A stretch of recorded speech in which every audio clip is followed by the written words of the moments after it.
Should I fertilize my plants? Should I use a filter or should I not? What about all this bubbling? Should I feed my fish? How can an anaerobic dirt environment provide nutrients the plants need?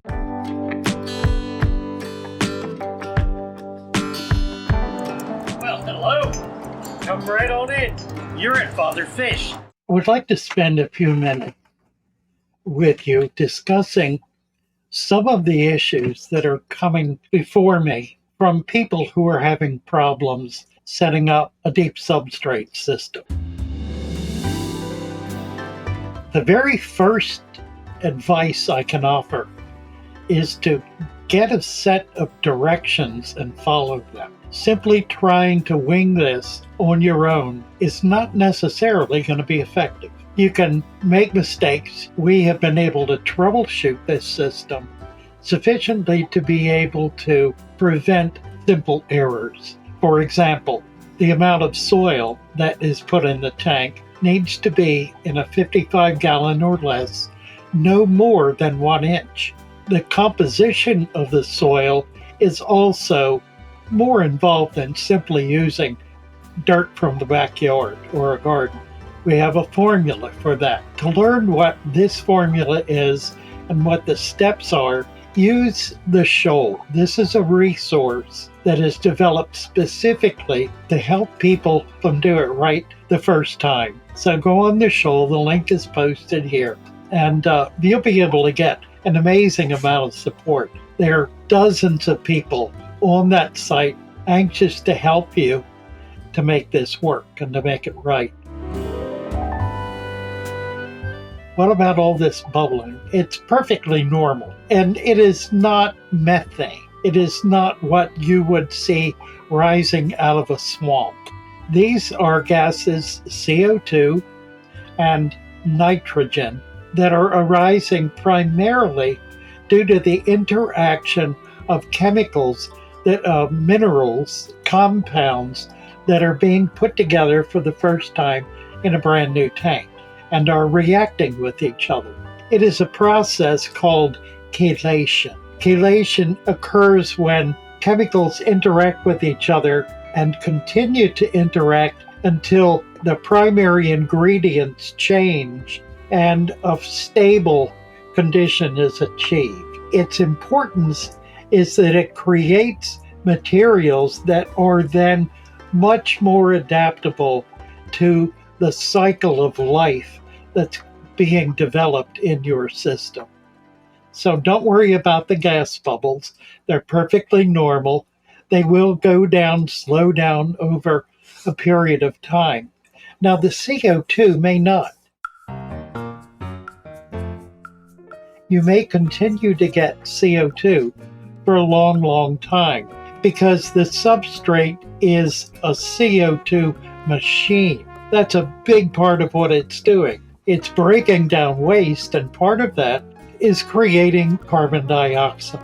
CO2, of course, is a primary ingredient in photosynthesis, which plants perform in order to be able to create nutrients, to create sugars that nurture the plant and that also provide oxygen for the vertebrates and invertebrates in the tank that require oxygen.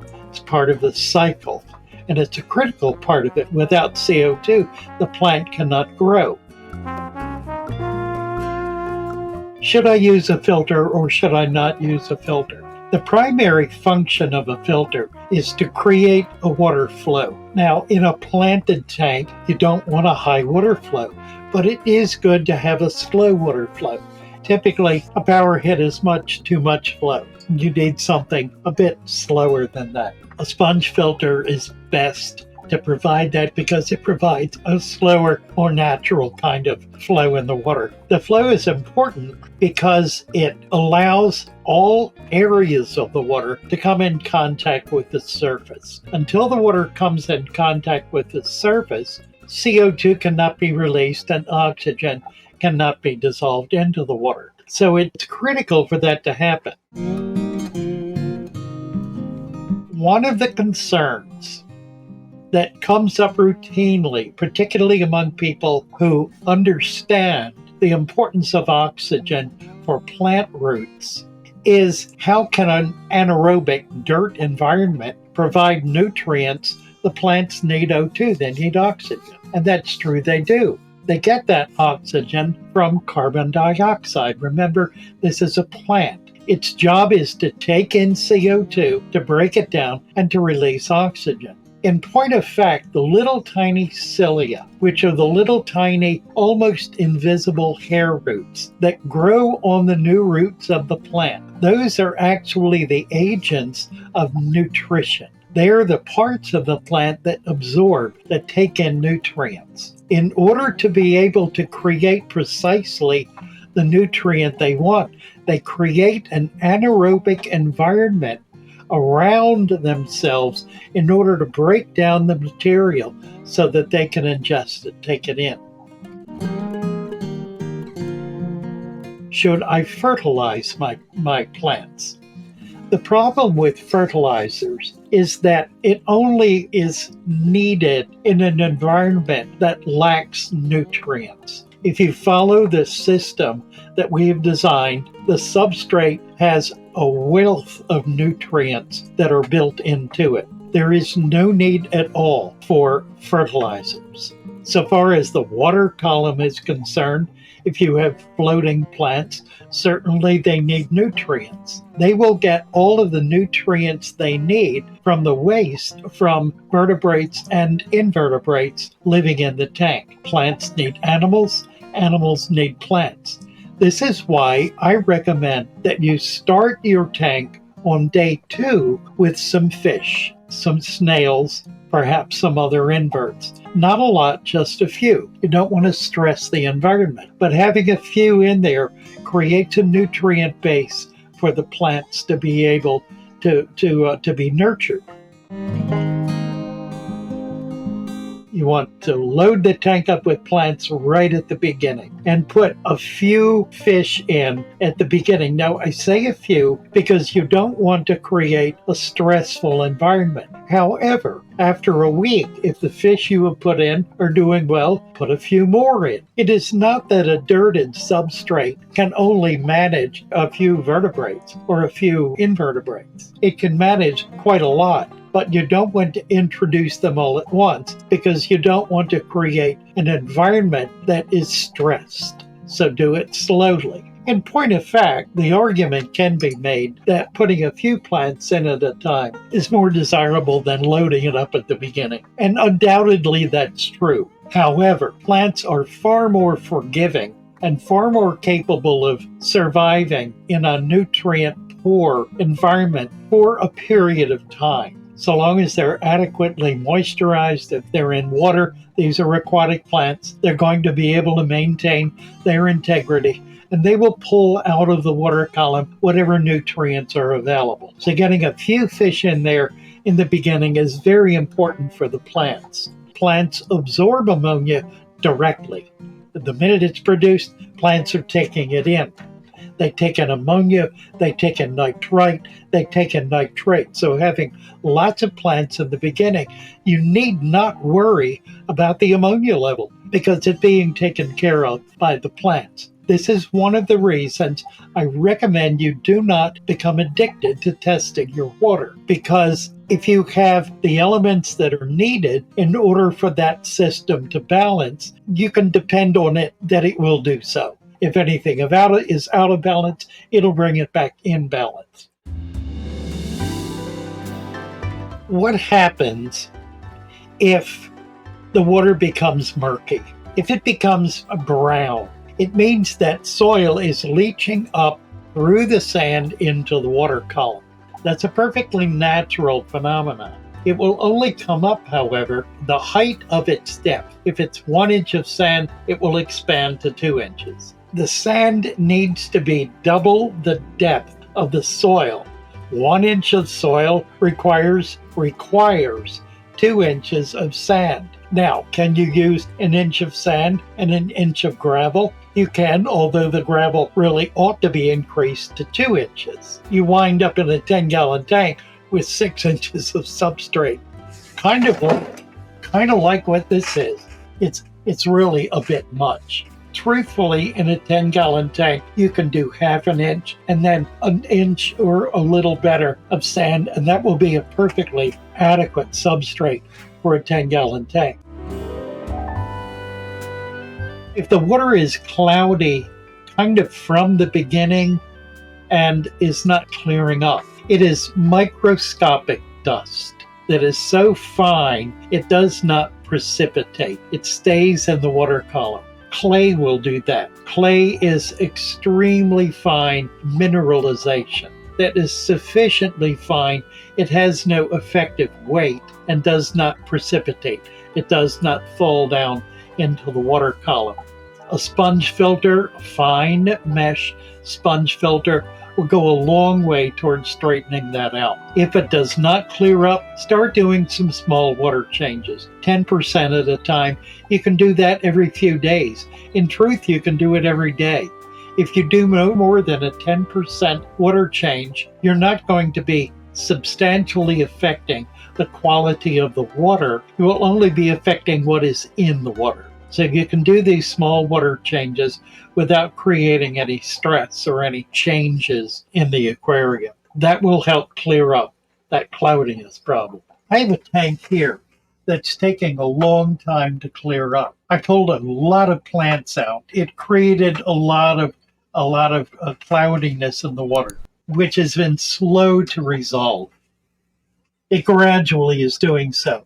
In this tank, I probably will do a partial water change just to get that last little bit of cloudiness out of it. It's been about 2 weeks like this. It's better, but only marginally better. You do not need to plant the plants more than 1 inch into the sand. The roots will develop and reach down. Their job is to find nutrients. So trust the plants. They know how to find food. Put them 1 inch into the soil. In a new tank, if you plant them more deeply, all of that, remember the chemical processes we were talking about, that generates a harsh environment that can kill the plant roots. So don't plant them so far down that they're going to be affected by that early chelation that's occurring. In time, after 6 months or so, when all of that is settled down, you can plant all the way to the bottom and it'll be fine.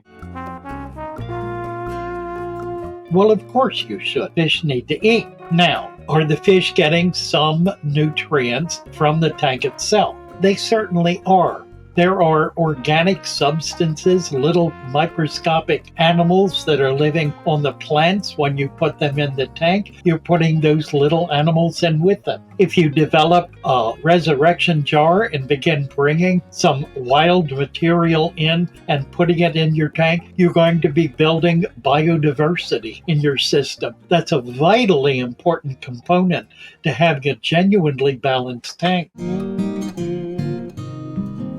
I have people all the time who tell me that adding biodiversity increases the likelihood of pathogens coming into your tank. In fact, precisely the opposite is true. They may come into the tank, but they are not going to become a dominant problem. For example, the ick parasite ravages fish tanks, and it does so because those tanks have no effective biodiversity, and so there is nothing in that tank to be able to control those baby parasites when they're hatching out, or the eggs when they're being laid. And so they lay the eggs, they hatch out, and virtually 100% of the babies become fully parasitic. They enter the water column without any competition at all, without any predation against them at all, and ravage the fish. The kind of parasitic infestation